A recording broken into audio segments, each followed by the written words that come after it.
नमस्कार, मैं हूं पंकज मटपाल और आज इस वीडियो में मैं आपके कुछ और सवालों के जवाब दूंगा। तो शुरू करते हैं सवाल जवाब का सिलसिला।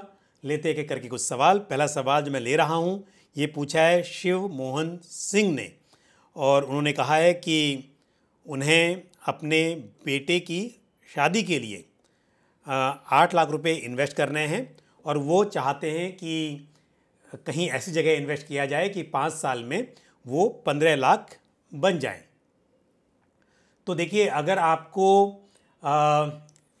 ये चाहिए कि पैसे अच्छे बढ़ें तो ये संभव हो सकता है म्यूचुअल फंड्स में, इक्विटी म्यूचुअल फंड्स में। मतलब सीधी सी बात है, यदि आप एफडी करेंगे और एफडी पर आपको 8% का 7% का रिटर्न मिलेगा तो उससे तो आपके पैसे 8 लाख बढ़कर 5 साल में 15 लाख नहीं हो सकते, ये तो तय है।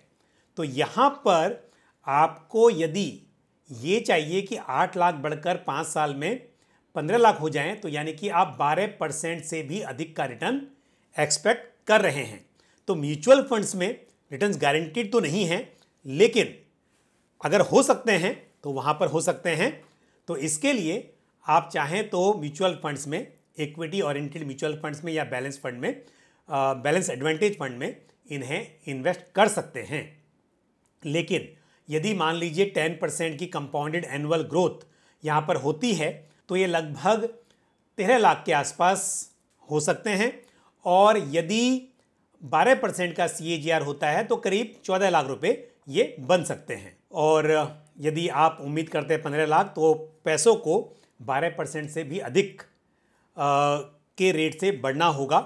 तो गारंटीड नहीं है, लेकिन फिर भी यदि आपके पास में 5 साल का समय है तो आप और रिस्क लेने को आप तैयार हैं तो आप कुछ लार्ज कैप फंड में और कुछ पैसा हाइब्रिड फंड, यानी कि जैसे कि बैलेंस एडवांटेज फंड एक कैटेगरी है, वहाँ पर इन्वेस्ट कर सकते हैं। और स्कीम की बात की जाए तो आप ICICI prudential balance advantage fund और HDFC बैलेंस एडवांटेज फंड, इन फंड्स में इन्वेस्ट कर सकते हैं। साथ ही लार्ज कैप में आप एक्सिस निफ्टी 100 इंडेक्स फंड, इस फंड में इन्वेस्ट कर सकते हैं। तो इस तरह से आप पैसों को डिवाइड कर दीजिए, एक लार्ज कैप इंडेक्स और साथ ही 2 बैलेंस एडवांटेज फंड। इन फंड्स में आप अपने पैसों को इन्वेस्ट करें और उम्मीद कर सकते हैं कि शायद ये 15 नहीं तो 13-14 लाख तक हो सकते हैं। लेकिन रिस्क यहाँ पर है, क्योंकि म्यूचुअल फंड्स में रिस्क होता है, तो ये आपको देखना होगा। और बढ़ते हैं आगे, लेते हैं अगला सवाल जो पूछा है ऋषिकेश ने नोएडा से। ऋषिकेश जी एक मल्टी कैप फंड में SIP करना चाहते हैं लंबे समय के लिए और लंबा समय उन्होंने यहाँ पे मेंशन किया है 10 ईयर्स के लिए। और साथ में ये भी पूछा है कि HDFC मल्टी कैप फंड कैसा रहेगा। तो यदि आप ये जानना चाहते हैं कि कौन सा मल्टी कैप फंड अच्छा रहेगा तो मेरे हिसाब से Nippon India multi cap fund और ICICI prudential multi cap fund, ये 2 फंड मेरी चॉइस के फंड्स हैं। जहाँ तक सवाल है कि HDFC मल्टी कैप फंड कैसा रहेगा तो आप इसमें भी इन्वेस्ट कर सकते हैं। ये स्कीम दिसंबर 2021 में लॉन्च हुई थी, तो इसकी बहुत पुरानी हिस्ट्री नहीं है स्कीम की। देखा जाए तो नया ही फंड है और करीब मतलब 2 साल से भी कम का वक्त हुआ है, लेकिन अच्छा फंड है, अच्छा पोर्टफोलियो है। आप इस फंड में भी इन्वेस्टमेंट कर सकते हैं। तो अब लेते हैं अगला सवाल जो पूछा है विक्रम सिंह ने। विक्रम सिंह जी पंजाब के रहने वाले हैं और 3 स्कीम्स में उनकी SIP चल रही है। एक है UTI इंडेक्स फंड, ऐसा विक्रम ने लिखा है, लेकिन ये UTI निफ्टी इंडेक्स फंड है या कोई दूसरा इंडेक्स फंड है ये क्लियर नहीं है और सभी इंडेक्स फंड्स एक जैसे नहीं होते हैं। दूसरा फंड है पारंपरिक फ्लेक्सी कैप फंड, उसमें 10,000 रुपीज़ की SIP, साथ ही एक्सिस स्मॉल कैप फंड में 10,000 रुपीज़ की SIP है। और आप जानना चाहते हैं कि क्या 10 साल में 1 करोड़ रुपए इकट्ठा हो सकते हैं या नहीं हो सकते हैं। यदि मैं सिंपल कैलकुलेट करूं 12% के CAGR से, 12% की कंपाउंडेड एनुअल ग्रोथ रेट से, तो करीब 67 लाख रुपीज़ बन सकते हैं। 1 करोड़ रुपए इकट्ठा करने के लिए आपको अपने इन्वेस्टमेंट को हर साल 10% से बढ़ाना चाहिए। तो यदि आप स्टेप अप मेथड यूज़ करते हैं, 10% से हर साल इन्वेस्टमेंट को स्टेप अप करते हैं, तो उम्मीद है कि 10 ईयर्स में लगभग 1 करोड़ रुपए इकट्ठा हो सकते हैं, प्रोवाइडेड 12% का CAGR यहाँ पर निकल के आए। और यदि हो सके तो आप इन्वेस्टमेंट को और भी ज़्यादा बढ़ाइए, ताकि ये और भी मुमकिन हो सके कि आप 1 करोड़ रुपया जुटा पाएँ। यहाँ पर एक इम्पॉर्टेंट पॉइंट मैं और ऐड करना चाहूँगा कि विक्रम जी, आप ये ज़रूर देखें कि क्या आपने UTI निफ्टी 50 इंडेक्स फंड में किया हुआ है या किसी और इंडेक्स में। और यदि निफ्टी 50 इंडेक्स फंड में किया हुआ है तो ये सही है, लेकिन ये एक लार्ज कैप इंडेक्स है। इसका मतलब आपके पास एक लार्ज कैप है, एक स्मॉल कैप है और एक फ्लेक्सी कैप है, और उस फ्लेक्सी कैप का भी एक्सपोजर मेजरली लार्ज कैप में है। तो आपको एक मिड कैप फंड भी अपने पोर्टफोलियो में शामिल करना चाहिए। तो हो सके तो आप एक काम कर सकते हैं, जो स्मॉल कैप आपने रखा है उसको आप हाफ कर दीजिए, यानी कि 5,000 rupees axis small cap fund में, और साथ ही आप एक मिड कैप फंड ऐड कर लीजिए। और मिड कैप फंड में आप Motilal Oswal mid cap fund या Mirae asset mid cap fund को कंसिडर कर सकते हैं। बढ़ते हैं आगे, लेते हैं अगला सवाल जो पूछा है रंजन जी ने। रंजन का सवाल ये है कि SWP के लिए बेस्ट फंड कौन सा रहेगा, 20 लाख रुपए इन्वेस्ट करने हैं, किस फंड में करें।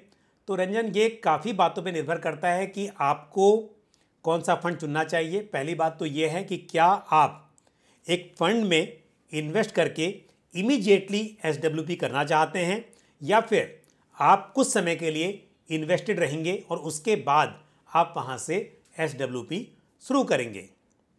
तो यदि आपके पास समय है, मान लीजिए कि आप अभी इन्वेस्ट करना चाहते हैं और फिर उसके बाद कुछ ईयर्स के बाद आप वहाँ से रेगुलर पैसे विड्रॉ करना चाहते हैं, तो यहाँ पर आप थोड़ा सा रिस्क ले पाएंगे। ऐसे में आप इक्विटी ओरिएंटेड फंड या फिर बैलेंस एडवांटेज फंड कुछ भी चुन सकते हैं। लेकिन यदि आप चाहते हैं कि अभी आप पैसा इन्वेस्ट करें और इमीडिएटली आप वहाँ से विड्रॉ भी करना स्टार्ट करें, तो यहाँ पर आपको थोड़ा सा जोखिम कम लेना चाहिए। इस बात पर ही निर्भर करेगा। लेकिन अगर आपके पास 20 लाख रुपए हैं, आप ऐसा कर सकते हैं कि आप कुछ पैसों को एक कंजर्वेटिव हाइब्रिड फंड में या फिर इक्विटी सेविंग्स फंड में पार्क करें और वहाँ से आप SWP करें, और बाकी पैसों को आप लंबे समय के लिए इन्वेस्ट करें, जितना भी समय हो सके, और उसके बाद वहाँ से जब वो पैसे थोड़े बढ़ जाएंगे तब वहाँ से आप विड्रॉ करें। ये अच्छा होगा। और अगर आप चाहते हैं कि इस तरह से कुछ समय के बाद आप पैसे विड्रॉ करना चाहते हैं, तो मेरे हिसाब से ICICI prudential balance advantage fund और HDFC बैलेंस एडवांटेज फंड, इस तरह के फंड्स में पैसे इन्वेस्ट करके SWP करना अच्छा रहेगा। इमीडिएट ज़रूरत के लिए जैसा मैंने कहा कि इक्विटी सेविंग्स फंड, तो ICICI prudential equity savings fund या कोटक इक्विटी सेविंग्स फंड ये कंसिडर किए जा सकते हैं। साथ ही कंजर्वेटिव हाइब्रिड फंड में जैसे SBI कंजर्वेटिव हाइब्रिड फंड है, ये भी कंसिडर किया जा सकता है।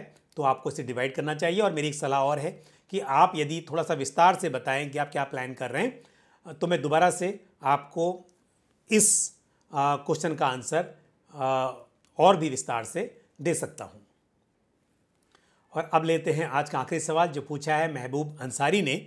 महबूब ने पहले तो शिकायत की है कि आपने मेरा सवाल नहीं लिया। तो महबूब, बहुत सारे सवाल हैं और मैं कोशिश करता हूं कि एक एक करके सभी सवाल मैं ज़रूर लूं।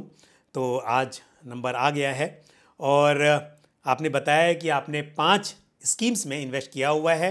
ICICI prudential MNC fund, quant flexi cap fund, Motilal Oswal mid cap fund, Canara Robeco small cap fund और साथ ही HDFC index S&P BSE Sensex fund.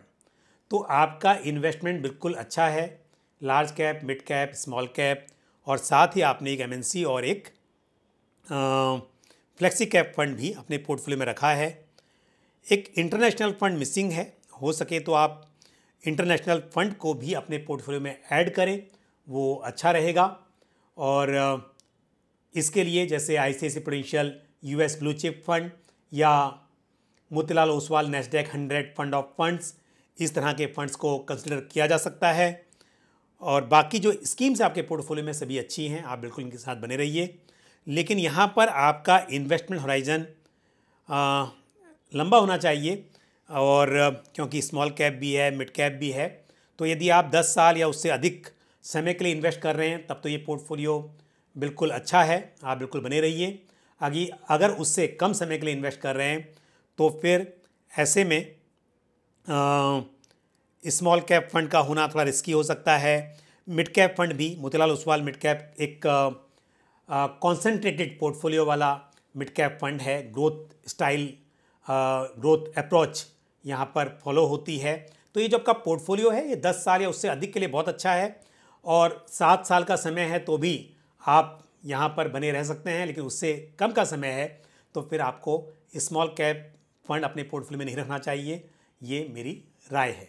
तो आज के लिए बस इतना ही। आज मैंने इस वीडियो में कुछ प्रश्नों के उत्तर देने की कोशिश की है, और जिन प्रश्नों के उत्तर नहीं दिए गए हैं वो अगले वीडियो में कोशिश करूँगा कि उनके उत्तर दिए जाएं।